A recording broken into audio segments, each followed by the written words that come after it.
Rosie Revere, engineer.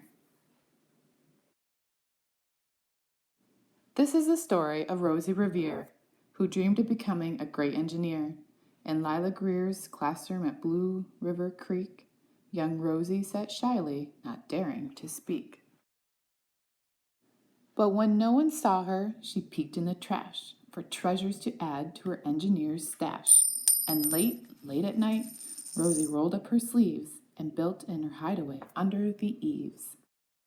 Alone in her attic, the moon high above, dear Rosie made gadgets and gizmos she loved.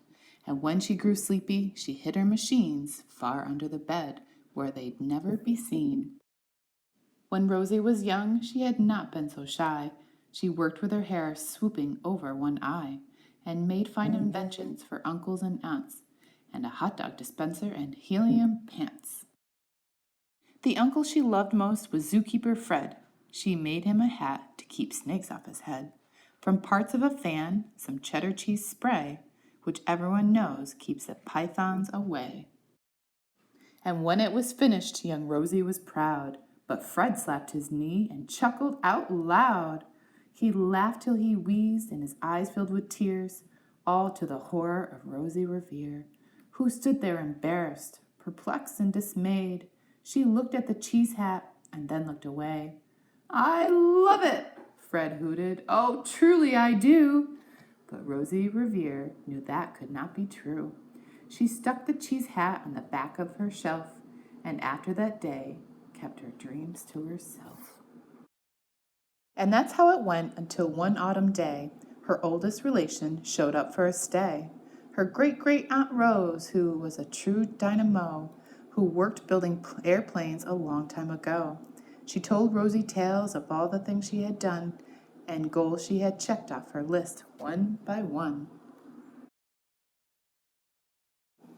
She gave a sad smile as she looked to the sky.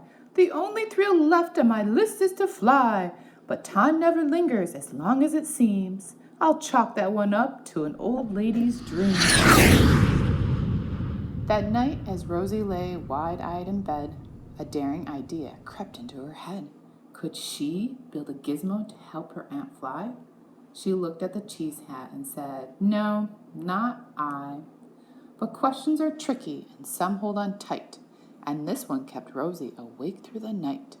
So when dawn approached and red streaks lit the sky, young Rosie knew just how to make her aunt fly. She worked and she worked till the day was half gone, then hauled her cheese copter out onto the lawn to give her invention a test just to see the ridiculous flop it might turn out to be. Strapped into the cockpit, she flipped on the switch. The Hello Cheese copter sputtered and twitched. It fluttered a moment and whirled round and round, then froze for a heartbeat and crashed to the ground. Then Rosie heard laughter and turned round to see the old woman laughing and slapping her knee. She laughed till she wheezed and her eyes filled with tears, all to the horror of Rosie Revere, who thought, "Oh no, never, not ever again will I try to build something to sputter or spin, or build with a lever, a switch, or a gear, and never will I be a great engineer." She turned round to leave, but then great-great-aunt Rose grabbed hold of young Rose and pulled her in close, and hugged her and kissed her and started to cry. "You did it! Hooray! It's the perfect first try! The great flop is over. It's time for the next." Young Rosie was baffled, embarrassed, perplexed. "I've failed," said dear Rosie.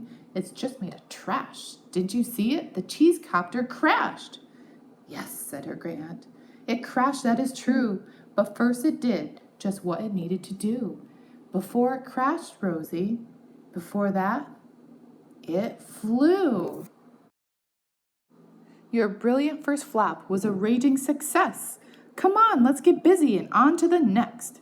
She handed a notebook to Rosie Revere, who smiled at her aunt as it all became clear.